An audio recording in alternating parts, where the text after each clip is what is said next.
Hey everybody, Mike Vermillion here with Motorcycle Rider Education, and today I have George Smith with us. George is one of our rider coaches that's been around probably the longest. How long have you been with us now? 15 years, going into my 16th season. 16th season. So I mentioned in my last video that last year was our 15th anniversary, so we're rolling in. I'd like to kid George a little bit. We talk about that when we purchased a school, George came with the school, so you're kind of like an asset, I suppose. As long as I'm not a deficit. Okay, right. All right. So how long have you been riding? I've been riding for 18 years. For about 18 years, okay. Yes. What was your first motorcycle that you bought? The first one was an '02 Suzuki Volusia.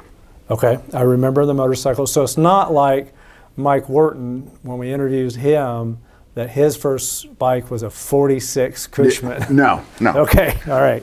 I think we determined that he had been licensed longer than I've been alive, so yeah. And you've been through a few motorcycles through the year, but not a ton. George is a lot like I am. I tend to hang on to motorcycles, and he does too. So you had a Harley.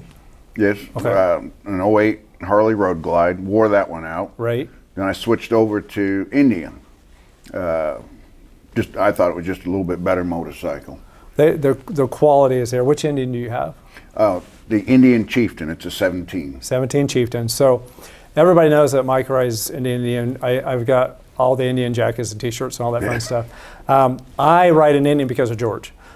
George bought the bike, brought it out to the range, and let me test ride it around the range, and I just fell in love with Indian at that point. So it's his fault that I have the Indian. So,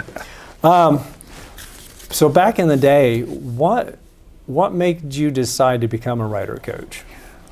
Well, I taught a couple of classes with the former owners, and they showed me, what to look for, how to help students, how to relate to the students, right, the message that you're trying to get across. Right. And it's a big deal to understand how to relate to people. That's excuse me. A lot of this job is relating to people and understanding people and being able to read people.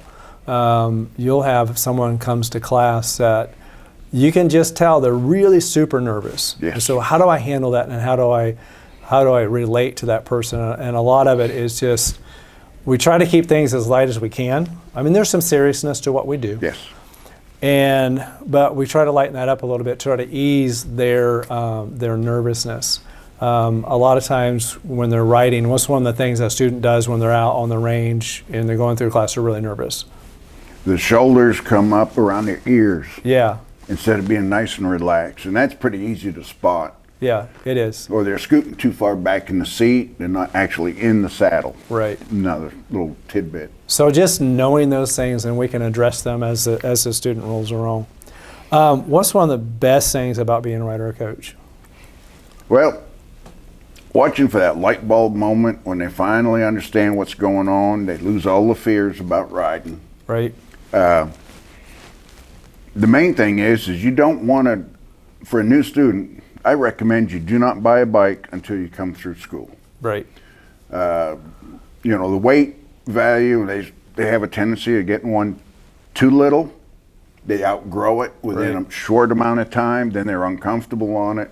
Now they got to purchase another bike in order if they want to keep riding. What else was I going to say on that? Do we ever recommend a student buy a brand new motorcycle to start with? I don't. Not typically. Not typically. A brand new student, at some point, whether it be just a little bit of gravel on the road or sand, you may lay it down. Get a tip over. Just a layover. Right. And then you're going to get scrapes and on the paint, and you're going to be upset.